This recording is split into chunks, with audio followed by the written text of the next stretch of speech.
Friends online study ज्ञान को स्वागत करुच्ची। आज आम सप्तम श्रेणी संस्कृत बहिर चतुर्थ पाठ जोटा कि अच्छी इ कारांत नपुंसक लिंग आउ से शब्द गुड़ाक आम देखा। तो देख आम पाठर किपर अच्छी कौन अच्छे आम से डिटेल करवा। यदि चैनल न्यू अच्छ ताहले सब्सक्राइब कर नियो। आउ आम एवरी वीडियो तुमको देवाक जाऊँ। तो देख चतुर्थ पाठ षष्ठ श्रेणी सॉरी सप्तम श्रेणी संस्कृत बहिर चतुर्थ पाठ हूँ इ कारांत नपुंसक लिंग। नपुंसक लिंग जहाँ पुओ नुहे बा झील नुहे बाकी जिते रहिले पुओ आउ झील नाम बा वस्तु बा जिनस को छाड़ी जिते सब रहा से सब जिनस हूँ नपुंसक लिंग बा क्लीबलिंग आम जोटा कही था ओडिया रे। तो देख ए गोटे फोटो चित्र को आम देखा। ये फोटो चित्र कौन अच्छी ना ये फोटो चित्र गोटे जग रु ग्लास रे पानी पड़ुसी। तो ये जो पानी अच्छी ये पानी को आम कह बारी कौन कहवा ना बारी। ठीक अच्छे ये बारी बारी अर्थ हूँ जल जल बा पानी।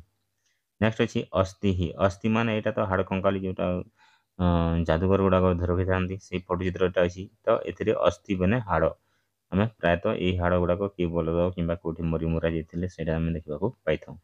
नेक्स्ट अच्छी कौन यहाँ दधि दधि माने दही आम दही पैकेट जोटा आम बाजार में किनी था सेटा दधि माने दही।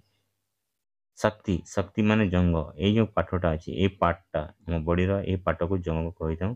तो यहाँ हूँ शक्ति अर्थ हूँ जंग। तापर हूँ उकारांत नपुंसक लिंग एवं इकारांत गला यहाँ उकारांत। ठीक अच्छे प्रत्येक उकारांत कहले ये जो धूरे उ अच्छी श्रुरे उ अच्छी यहाँ अंतरे जो स्वरवर्णटे थे से स्वरवर्णर अंत बोली आम कही था। तो ये मधुहु मधुहु माने महु महु एथरे जो रसटे बाहर ताकू आम महु बोलिक कहीपर।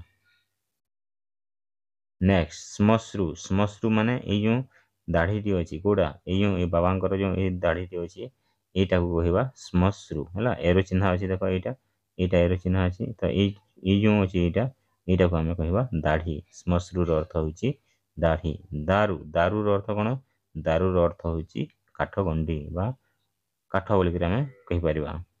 नेक्स्ट अच्छी अश्रु अश्रु माने लुह यहाँ देख एरो मार अच्छी यहाँ मैंने ये जो झीलटी कांदुची तार लुह जो पड़ी अश्रुर अर्थ हूँ लुह।